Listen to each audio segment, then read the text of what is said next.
अस्सलाम वालेकुम गाइस, मैं हूँ वाजिद इकबाल। आप देख रहे हैं मेरे यूट्यूब चैनल वाजिद इकबाल स्वाति। आज हम थोड़ा सियासी मौजू के ऊपर बात कर रहे हैं। कैपिटल टॉक के अंदर काफ़ी सारे मौजूद मेहमान बुलाए गए थे, जिनमें सायरा बानो आप सब जानते ही होंगे, उनको भी मदऊ किया गया था।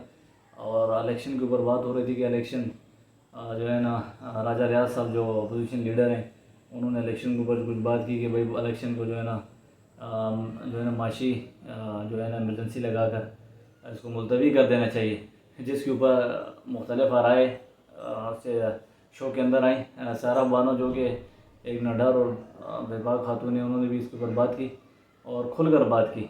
आइए सुनते हैं उन्होंने क्या बोला, उसके बाद हम फिर बात करते हैं। सायरा बानो साहबा, क्योंकि आप कौमी असम्बली में अपोजिशन बेंचों पर बैठती हैं, तो ये बताएं कि क्या राजा रियाज साहब ने बतौर अपोजिशन लीडर जो बात की है कि 6 महीने की फाइनेंशियल इमरजेंसी लगा दें और इलेक्शन जो है वो अगले साल तक ले जाएं, आप इसको सपोर्ट करती हैं? नहीं जी, मैं बिल्कुल सपोर्ट नहीं करती। और उन्होंने एज ए अपोजिशन लीडर बात नहीं की, उन्होंने एज ए टू बी नून के मेंबर होने की बात की है, क्योंकि वो हर जगह बरमला कहते हैं कि उनका जो नेक्स्ट इलेक्शन है वो नून की टिकट पर होगा। अभी रिसेंटली भी उन्होंने कहा है। और दूसरा, इलेक्शन कैसे होंगे? अभी जो पाकिस्तान को क्या कहते हैं इस्तेहकाम बख्शेगी, वो पार्टी अपना इलेक्शन कमीशन में रजिस्टर्ड तो हो ले। और आप ही की जंग की खबर थी कि वज़ीर आज़म साहब ने कहा था जब इलेक्शन कमीशन कहेगा तब इलेक्शन हो जाएंगे। ये इलेक्शन वो वज़ीर आज़म साहब या जो गवर्नमेंट ने डिसाइड करना होता है, या जो सब ऑर्डिनेट इदारा है वो बताएगा कि आज मतलब इस डेट को इलेक्शन होंगे। पैसे वैसे भले रख लें, इनके जो आपस में अभी जो फूट पड़ी हुई है उसको पहले देख लें। और इलेक्शन की नीयत मुझे नहीं नज़र आ रही कि ये अक्टूबर जरा में बताएं कि ये इलेक्शन करवाने की किस किस के दरमियान फूट पड़ी हुई है?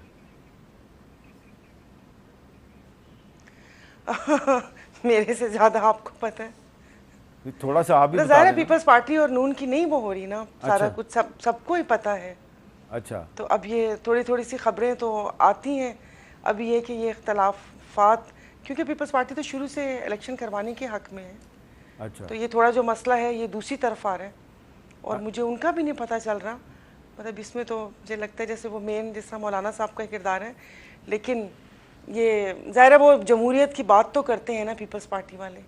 और राना सनाउल्लाह साहब का तो बयान था कि या तुम या हम, उन्होंने कहा था कि अब बात बका की उस पर आ गई है। तो वो ज़ाहिर है अब कुछ रास्ता नहीं नज़र आएगा, तो यही सब कुछ होगा। ये बताएं कि कुछ ऐसा ही है, लेकिन इलेक्शन में भी जी ये बताएं कि राजा रियाज साहब जो हैं वो अपोजिशन लीडर हैं, तो आप भी अपोजिशन बेंचों में बैठती हैं, तो आप उनको अपोजिशन लीडर क्यों नहीं मानती? देखिए, अपोजिशन लीडर मतलब वो पता नहीं क्यों, मतलब वो तो बी टीम है ना गवर्नमेंट की। मतलब कौन सा ऐसा काम या कौन सी ऐसी बात है जिससे उन्होंने अपोजिशन का किरदार अदा किया हो? तो वो तो मतलब सबने शुरू में चले आज अपना काफी सारे बातें मिर्जा साहब, आपको तो ज्यादा पता है नहीं, मुझसे। मैं आज आप जरा हमारे व्यूअर्स को, नाजरीन को बताएं कि आपके ख्याल में कौमी असम्बली में एक्चुअल अपोजिशन कौन कौन से लोग हैं, वो कितने हैं, जरा आप बताएं ना। एक तो आप हो गई, दूसरा कौन है? मौलाना अकबर चित्राली। और थोड़ा थोड़ा थोड़ा क्योंकि वो जमात इस्लामी की समझ नहीं आती, अच्छा, थोड़ा थोड़ा। और को तीसरा भी है? क्योंकि उनका पता ही नहीं चलता। तीसरा को है? तीसरा याद नहीं आ रहा कोई। नहीं, गौस बख्श मेहर साहब का मतलब ज़ाहिर है हमारी पार्टी तो है ना, मैं तो ऐसे जीडीए गौस बख्श मेहर साहब का ताल्लुक जीडीए से नहीं है? जीडीए से ही है। मैंने कहा मैं अपनी जीडीए की बात कर रही हूँ। लेकिन देखिए, वो कहते हैं ना कि वो उस ऐवान की भूल भुलैयों में इतनी ज़्यादा वो सरगोशियाँ और इतनी अफवाहें होती हैं कि पता ही नहीं चलता। चले, मैं अब आपको मजीद तंग नहीं करता। अब सूरत हाल बताएं जी अपना राजा साहब। भूल भुलैयाँ इतनी ज़्यादा हैं कि सायरा बानो साहिबा को मौलाना अब्दुल अकबर चित्राली साहब भी पूरी अपोजिशन नहीं नज़र आते। वो तो हमें भी उस वक्त भी नज़र नहीं आते थे जब हम ऑपोजिशन में थे, और वो भी हमारे जब हकीकी ऑपोजिशन थी तब भी मौलाना साहब की कभी कभी हमें समझ नहीं आया करती थी। वो एकदम गवर्नमेंट के साथ। लेकिन अब ये बताए ना ऑन सीरियस नोट कि सायरा बानो कह रही हैं कि ये जो राजा रियाज अहमद है ये तो मुस्लिम लीग नून की बी टीम है। देखिए राजा रियाज साहब जो हैं, अगर उनके बारे में इनकी राय है तो मुझे समझता हूँ कि वो इनके अपोजिशन लीडर हैं, उनको हटा लेना चाहिए, को बंदोबस्त करें, वहाँ पे ग्रुपिंग करें, जो भी इनका आईनी कर सकते हैं किरदार वो अदा करके पार्लियामेंट के बीच में अपने लोगों को बिठाएं, अपोजिशन की मीटिंग करें। ये हमारा मसला नहीं, अपोजिशन वालों का मसला है। अगर उनका इन पे मिसट्रस्ट है या उनको समझती नहीं, लेकिन जब राजा रियाज साहब ये पब्लिकली कहते हैं कि मैंने अगला इलेक्शन मुस्लिम लीग नून के टिकट पर लड़ना है, तो उनको अपोजिशन लीडर कौन मानेगा? देखिए मेरे इल्म में तो ये बात अभी सायरा बानो जिस तरह फरमा रही हैं, अब मेरे से भी अब राजा रियाज साहब वाला जवाब ना ले वाला तो राजा रियाज साहब ने ये बात इस बंदा नाचीज को भी कही है। पब्लिक स्टेटमेंट, पब्लिक राजा रियाज साहब की जो स्टेटमेंट्स है, मैंने कहा राजा रियाज साहब अपोजिशन लीडर है, वो कुछ भी कह सकते हैं, आप उनकी आईनी हैसियत समझे ना, तो वो ये कुछ भी कह सकते हैं। तो जी हाँ गाइस, आपने सुना किस तरह से वो उन्होंने इसके ऊपर बात की।